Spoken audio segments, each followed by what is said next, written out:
Welcome to our Arizona Revised Statutes video library. I'm Shawnna Riggers, Managing Attorney at Arizona Family Law Attorneys. My goal is to take this somewhat dry information, make it a little bit more entertaining, and also provide you with information regarding the laws that are applicable to dissolution, parenting time, custody, child support cases here in Arizona.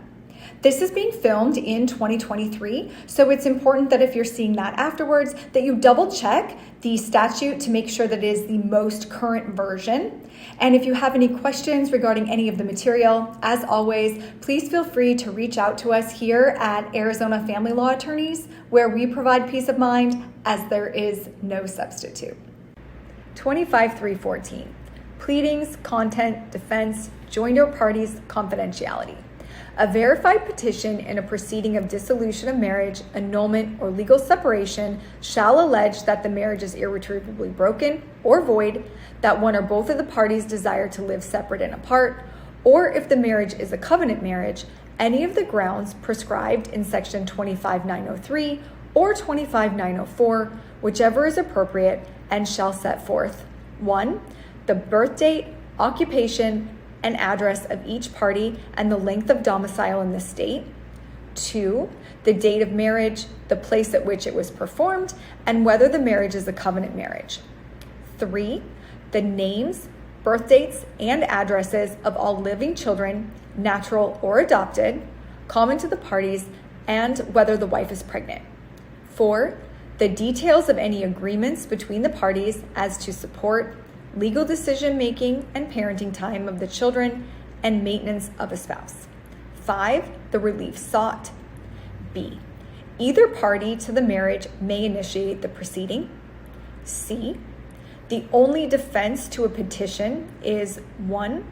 For the dissolution of a marriage or legal separation, that the marriage is irretrievably broken. 2. For a covenant marriage, that none of the grounds alleged for a dissolution of marriage or legal separation prescribed in section 25.903 or 25.904 is met. 3. For annulment, that the marriage is not void. D. The court may join additional parties necessary for the exercise of its authority. E. This section does not require a victim of domestic violence or a resident of a domestic violence shelter as defined in section 36/3001 to divulge the person's address, except that a means of communication with the resident, such as a post office box or address of the person's attorney, must be disclosed.